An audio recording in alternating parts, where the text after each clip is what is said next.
Hello students, how are you? This is my sixth video in the series of videos for change in profit sharing ratio. ठीक है, इस chapter से ज़्यादातर short question नहीं आते हैं, 3 to 4 मार्क. कभी कभी लॉन्ग क्वेश्चन भी आ सकता है जो हम ऑलरेडी सीख चुके हैं. Okay, so among the short question this my fourth question. So we are given the ratio, as I can see, old ratio of three partners A, B, C, 3:2:1. New ratio is 1:1:1. और sacrificing ratio का formula लगाया, old ratio minus new ratio. तो 3/6 minus 1/3, 2/6 minus 1/3, 1/6 minus 1/3. Solve किया तो A का answer आया 1/6, जो कि सेक्रीफाइस है क्योंकि पॉजिटिव आंसर है. बी का आंसर आया 0, तो ना बी को सेक्रीफाइस कर रहा है ना उसे गेन हो रहा है. सी का आंसर आया -1/6, माइनस है तो ये गेन है. ठीक है, तो क्वेश्चन यहाँ लिखा हुआ है मैंने. If the goodwill of the firm was valued at 36,000 at the time of change in PSR, give the adjustment journal entry. Simplest question.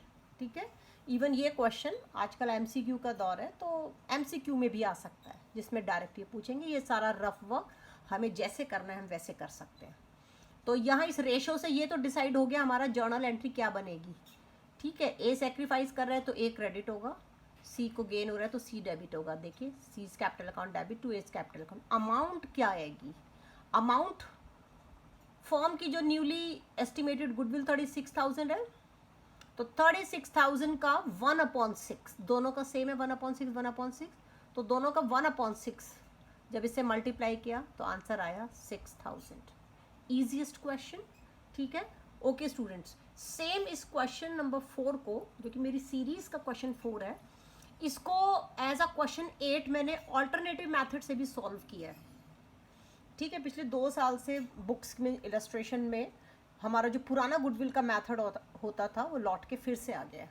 तो उस मेथड के अकॉर्डिंग क्या है कि जब हमारा at the time of reconstitution, जो कि किसी भी वजह से हो, चाहे वो एडमिशन की वजह से है, रिटायरमेंट, डेथ या चेंज इन PSR, किसी भी वजह से है. ठीक है, not admission, only retirement, death and change in PSR, इन 3 वजह से.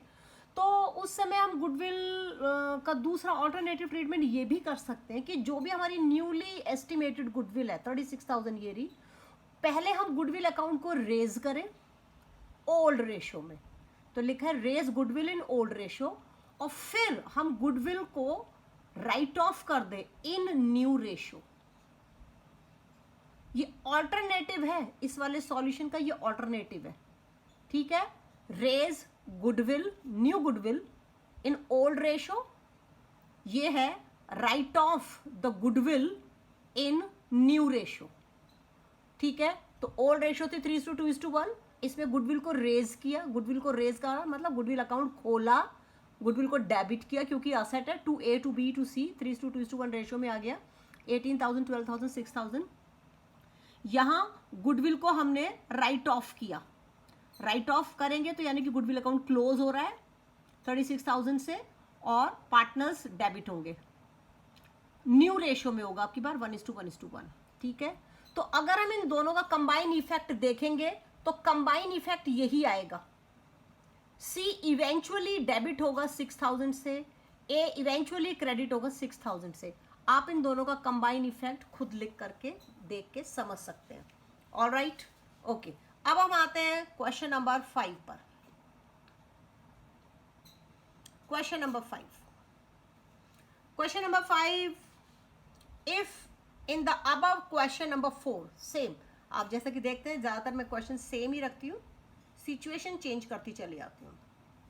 ठीक है, if in the above question number 4, यही वाला, profit and loss account showed a credit balance of 30,000, they decide to pass just a journal entry to give the effect.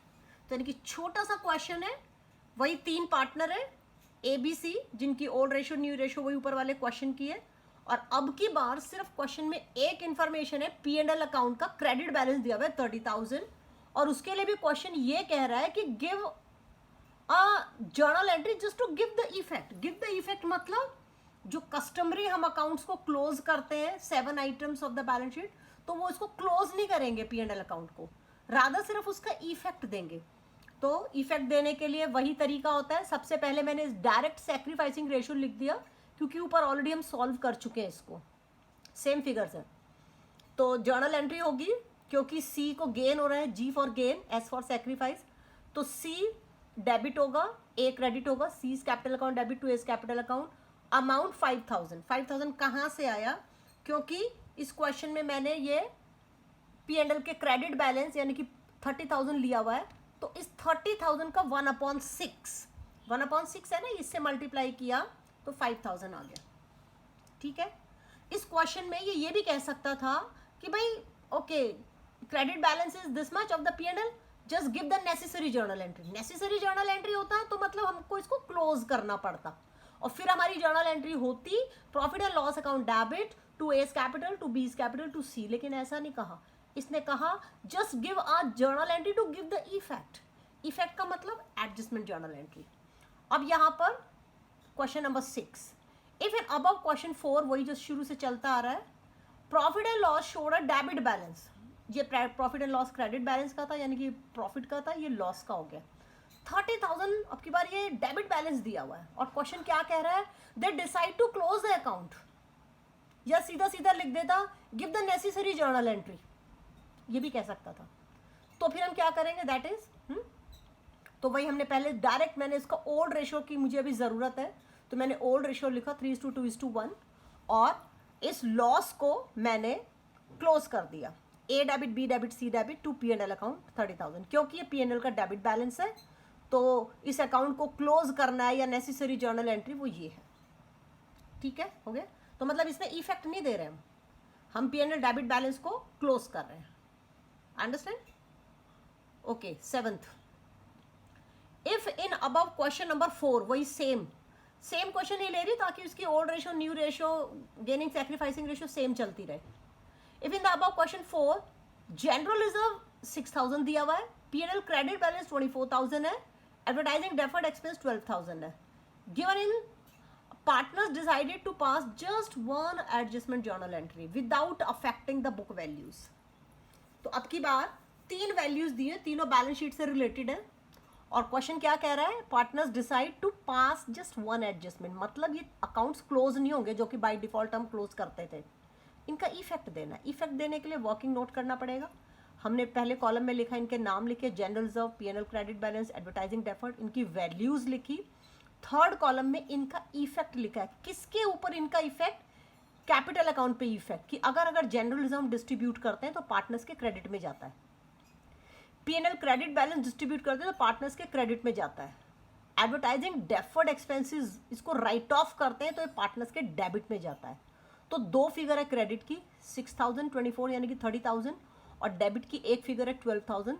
Debit और credit का difference हुआ 18,000, और ये डिफरेंस है credit difference. Alright, तो जो कि हमने पहले से कैलकुलेट किया ही हुआ है इसके अंदर।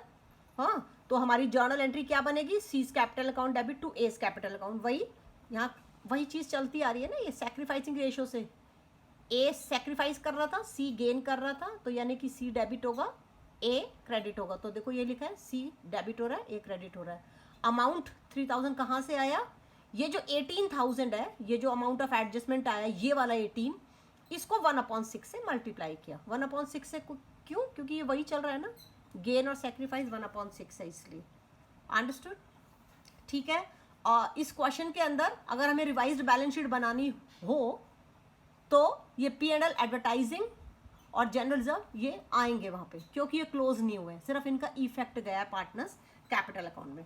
अभी इस वीडियो का लास्ट क्वेश्चन, ठीक है, लास्ट क्वेश्चन है जिसको क्वेश्चन नंबर 9 कहा है मैंने, क्वेश्चन नंबर 9। ओके, क्वेश्चन यहाँ से स्टार्ट है वैसे, give adjustment entry for the following changes.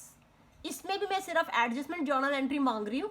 तो यहाँ पे आपकी बार इन्फॉर्मेशन क्या है, इन्फॉर्मेशन है land and building, plant and machinery, sundry creditors, outstanding expenses.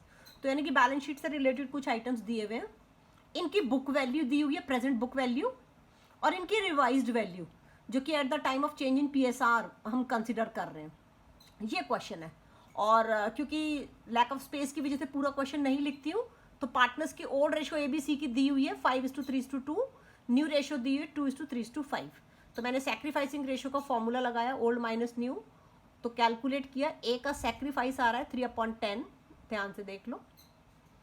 B का 0 यानी कि B इज अनअफेक्टेड। C का आ रहा है -3/10।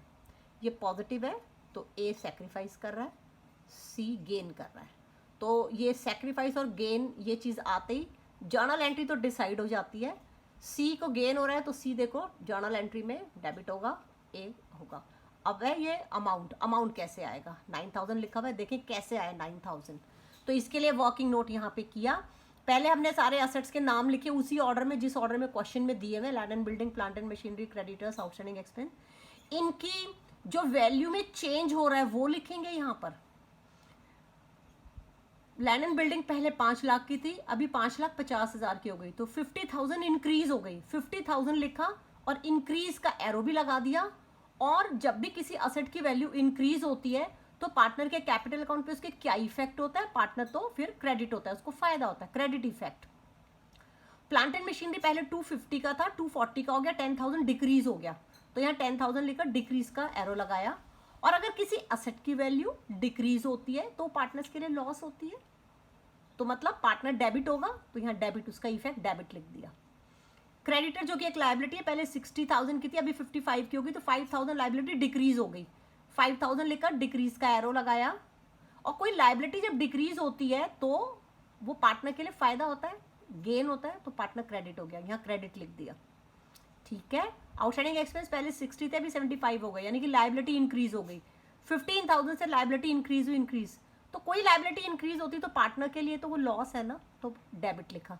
तो ये आपको क्रेडिट डेबिट ये बड़े अच्छे से समझ में आनी चाहिए कि पार्टनर के कैपिटल अकाउंट पे क्या इफेक्ट है।